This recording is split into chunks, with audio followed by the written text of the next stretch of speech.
Hello बच्चों, let's read the following question.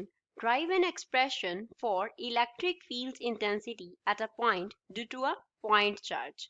एक point charge की वजह से किसी point पे हमें electric field intensity का expression find out करना है. So first of all, we will talk about the key concept used in the question. इस question में क्या key concept use हो रहा है? तो यहाँ पे बात हो रही है electric field intensity के बारे में. Electric field intensity. तो इलेक्ट्रिक फील्ड इंटेंसिटी किसी पॉइंट पे क्या होता है? It is equals to force experienced by a unit test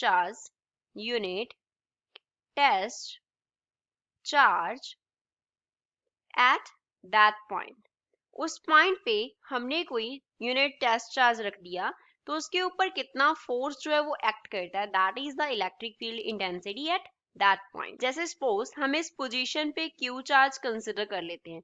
Q जो है वो क्या है, हमारे पास पॉइंट चार्ज को डिनोट कर रहा है.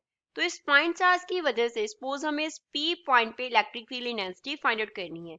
तो पी पॉइंट पे हम Q1 चार्ज प्लेस कर देंगे. Q1 हमारे पास क्या हो गया, यूनिट टेस्ट चार्ज हो गया. यूनिट टेस्ट चार्ज हमने यहाँ पे प्लेस कर दिया. तो इसका जो डिस्टेंस है Q पॉइंट से सपोज वो R के इक्वल है. R जो है वो क्या डिनोट कर रहा है, डिस्टेंस को डिनोट कर रहा है. तो पहले हम देखेंगे कि इस P पॉइंट पे फोर्स जो है, जो हमने Q1 टेस्ट चार्ज रखा उस पे फोर्स कितना एक्ट कर रहा है. तो उसके लिए हम कूलम्स लॉ अप्लाई कर देंगे बाय कूलम्स लॉ. तो फोर्स जो होगा इस P पॉइंट पे वो इस तरफ होगा. अगर हमारा जो Q चार्ज है वो क्या हो, पॉजिटिव टेस्ट चार्ज हो, तो फोर्स जो P पॉइंट पे एक्ट करेगा वो आउटवर्ड डायरेक्शन पे होगा.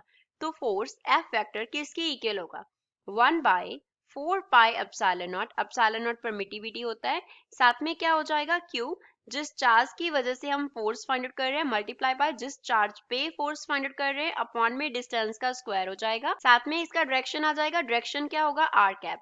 अगर हम इस लाइन को फॉरवर्ड ड्रॉ करें, तो ये इस लाइन के अलोंग जो फोर्स है आर कैप के अलोंग वो क्या करेगा, एक्ट करेगा. नाउ इलेक्ट्रिक फील्ड के डेफिनेशन के according electric field intensity at P point किसके इक्वल होगा, फोर्स कितना एक्ट कर रहा है पर यूनिट टेस्ट चार्ज कितना हमने प्लेस किया, तो फोर्स का यहाँ पे वैल्यू फिल कर देते हैं. तो ई वेक्टर जो है वो किसके इक्वल आ गया, 1/4 पाई एप्सिलॉन नॉट इंटू क्या हो जाएगा, Q1 इंटू Q1 अपॉन में Q इंटू Q1 अपॉन में R का स्क्वायर इंटू क्या आ गया Q1 और डायरेक्शन क्या है R कैप है.